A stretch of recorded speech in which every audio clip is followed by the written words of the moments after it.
What's up, fam? Bam. It is the homie, Mainman Mademan here. Y'all know how I get down. We talking boxing, man. So I'm listening to the words of Bob Arum, the promoter of Tyson Fury, and he's given a whole mouthful in his recent interview over there on Boxing Scene. I'll leave a link in the description for the full article over there, but we'll just talk about the quotes. Now, Bob Arum pretty much laid it out, some of the terms of the contract between Deontay Wilder and Tyson Fury. Made it pretty clear, gave a pretty clear indication of about the expiration date. A lot of fans have already been kind of beating on the drum that the contract between Wilder and Fury expired sometime in October. Well, Bob Arum pretty much laid that out in recent quotes. According to Bob Arum, he says, and I quote, "It's clear from the documents that the date by which a third fight had to happen was July plus 90 days. When I talked to Tyson before we even started talking about December 19th, it was based on a multi-million-dollar gate, the casinos, buying tickets, and a robust pay-per-view. And it wasn't thrown out the window by us. It was thrown out the window by the two networks, ESPN and Fox. They say that you can't go December 19th, and they're completely right." I'm going to stop right there. So here you got it. Bob Arum is laying out that the supposed contract or the rematch clause expired 90 days after July, which would land right in the middle of October or sometime in October. And it said after that you think, even after the October date, that they were willing to go in as late as December. And then when December came around, the networks canceled. And this got a lot of fans asking the question of what has any of this have to do with Deontay Wilder? Initially, a lot of especially Tyson Fury fans, believed that it was Deontay Wilder who sat back and hesitated and allowed this contract to expire. But if you actually listen to what Bob Arum is saying, he is saying that the contract expired in October. However, given that there was no gate, and this was the reason given, there was no live gate at the time, and like he said, they couldn't make really no money, from the live gate, or they just couldn't maximize the casinos and things like that. So they pushed it down to December. So even if the contract expired in October, they were on board with pushing it past the expiration date. As for Deontay Wilder, now you got to ask yourself the question of, did they lure Deontay Wilder into something and say, do you agree to push it to December, and then show up with no fight and then come back with an old contract? That's the thing you have to ask yourself. Because, like I told folks, if you go back to prior to Dillian Whyte losing to Alexander Povetkin, well, they were all for the December date.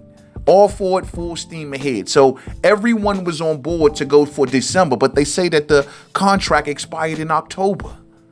So how can Deontay Wilder have allowed the contract to expire when everyone was on board to go past the expiration date anyway?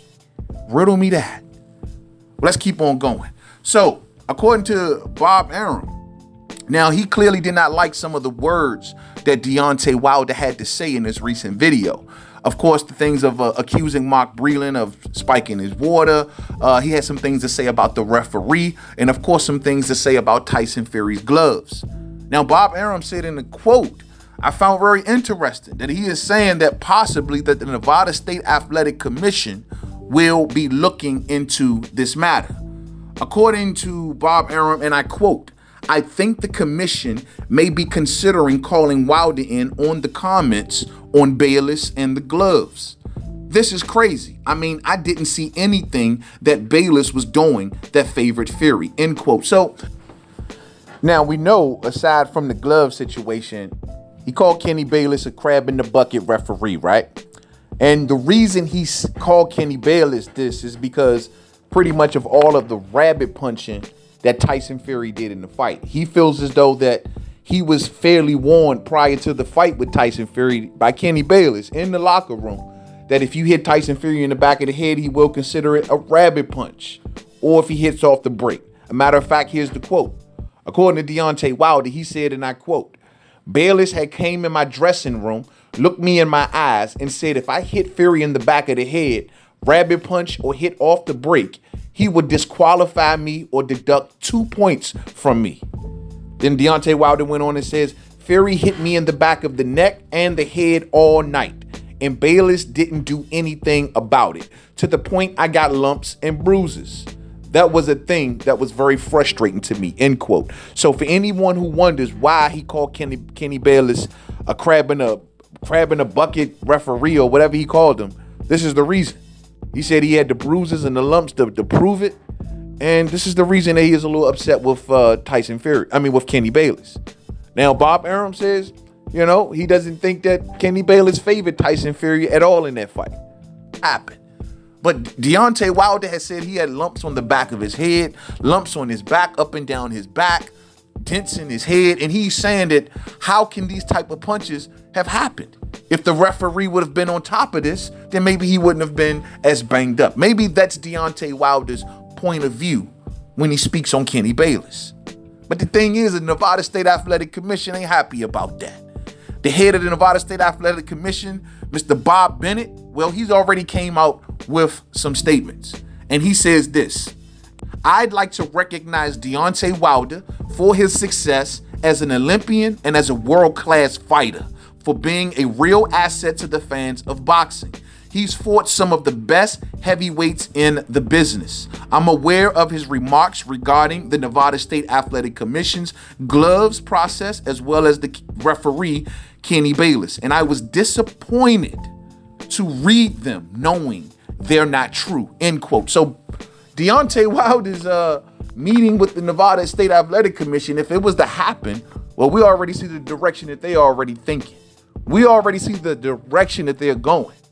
My thing is, it would be something to see Deontay Wilder sit right there in front of him and present the evidence that he has, whether that be, medical documents, toxicology reports, whether that be pictures, videos, whatever it may be. But it would be something to see Deontay Wilder sitting in front of the Nevada State Athletic Commission and proving his case. It just would be something to see. Now, they're already saying that it ain't true. Of course, they don't want their people to look bad. We've seen this involving judges involved in the Nevada State Athletic Commission, Adelaide Burke, judges. We've seen different things, different rules, and they don't want their people to look bad, if you will.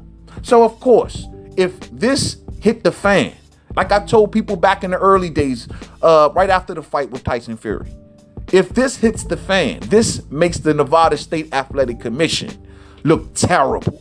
Their reputation would be in shambles to know that they had such a major breakdown of this magnitude. So is it in the Nevada State Athletic Commission's best interest to say, hey, someone dropped the ball and maybe Tyson Fury got away with this or that or this? You got to ask yourself that. And when you got Bob Bennett, the head of the Nevada State Athletic Commission, already pretty much showing you exactly how he feels, and it's clear that he's not on the same page as Deontay Wilder, no matter how much he just tried to butter him up right there. The fact still remains, it doesn't look good for Wilder in front of the Nevada State Athletic Commission. So we'll see how that all plays out. I actually would like to see it. I wouldn't, and I would like to see Deontay Wilder sit right there and see what evidence that he presents and how dead to rights is this evidence that he may have, other than what we've already seen in the public already. He may have something more. And if it's dead to rights, I would love to see how the Nevada State Athletic Commission will weasel out and not put responsibility on their people who may have dropped the ball. If, I repeat, if these type of things has happened. So we'll see how this all play out, man. Good clarity right here, man. But it just don't make no sense to me about this contract. Every time I hear little tidbits about it or whatever Bob Arum or Frank Warren is saying about this, I always go back to the fact that Deontay Wilder never tried to get out of this contract. And when everyone is running around saying that he allowed it to expire, well, it seems to me that he knew it, or they all knew it. It's just that they were all on board with going forward past the expiration date to the December date. It's just that Deontay Wilder did not know that once we got to December, the networks would cancel that date and the rug would be pulled from underneath his feet. It is what it is. Salute to the fam. Rock the bells for the homie. You already know. Thumbs up on the way out if you did not hit it on the way in. Salute to everybody over there at Mainman Mademan's Boxing Form, man. I catch up with y'all real soon, man. And to the next one. Peace out.